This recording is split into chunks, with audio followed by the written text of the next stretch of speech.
Microsoft's Xbox One is so much more than your bog standard games console. It's a next-gen entertainment powerhouse. Now we're at an official Xbox One preview event to check out the new console in all its glossy, boxy 80s VCR-like glory. Now there are some filming restrictions, so no Xbox Live action, but there are plenty of launch titles for us to sink our teeth into. It goes without saying, this is one of the most exciting launches of the year, alongside the PS4 of course. So without further ado, let's do this. So Microsoft's offering comes in the guise of a shiny black box. This new age console and its games provide serious next-gen innovations. And from the Kinect camera to the live TV integration, Microsoft's system feels like a truly next-gen console. Now the polished, minimalist front contains only a disk drive that replaces the flimsy disk of the Xbox 360. But the good news is that it now plays nice with Blu-ray discs. Flip it round and you'll discover 8 ports, including USB 3.0, Ethernet and HDMI in and out ports.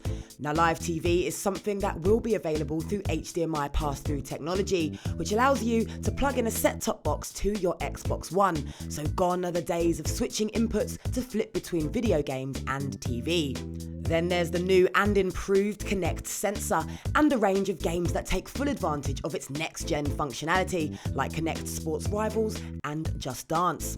The smarter, more sophisticated sensor can process a whopping 2 gig of data per second and track up to 6 skeletons at once. This translates into a sensor that looks and feels much less like a toy. The device is also smart enough to recognise different people, and it's able to identify exactly who's holding the controller at any given time. And because it's got a wider field of vision, it's able to fit more easily into smaller spaces. Now running on an 8-core AMD CPU based on x86 architecture, the Xbox One is thought to be 8 times faster than the 360, complemented nicely by 8 gig of RAM, a 500 gig hard drive and Wi-Fi Direct. The Xbox One controller closely resembles its 8-year-old predecessor, though it now has more subtly coloured buttons and has been given a few tweaks to bring it up to date. The buttons are slightly closer together for faster button pressing, and its trigger and bumper buttons are larger to the point in which they touch each other. Now we were suitably impressed by the subtle haptic feedback through each of the triggers for deeper in-game immersion, and we quite like the more responsive D-pad. Its refined dual analog sticks are important too. Not only are they sleeker and smaller this time, but they also rock a grippier texture, and rather than bulging out, the batteries now fit inside the controller.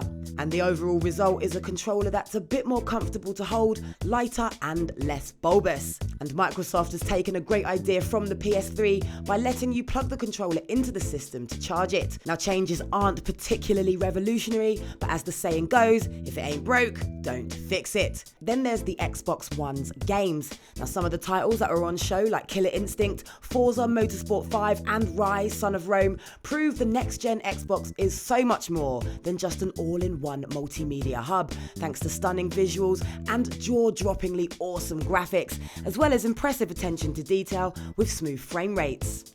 And as we know, because it's all new hardware inside, you won't be able to play Xbox 360 games on it. So to wrap up, the Xbox One boasts horsepower that will make its game and entertainment experiences so much better. And with Microsoft having already sold out of pre-orders, early adopters and Xbox Live loving diehards are eagerly awaiting their next-gen console. Whether or not it will prove more popular than the PS4 is something we'll find out once both consoles are released into the wild. So you're salivating, you're hot under the collar, and you're suitably excited, so all that's left to say is keep it locked on Stuff.tv for a full review very, very soon. And obviously, we'd love to know what you think, so tell us all on Twitter, Facebook and Google+. And if you don't want to do that, why not find out what console Gadget Show live goers chose as their top console this Christmas?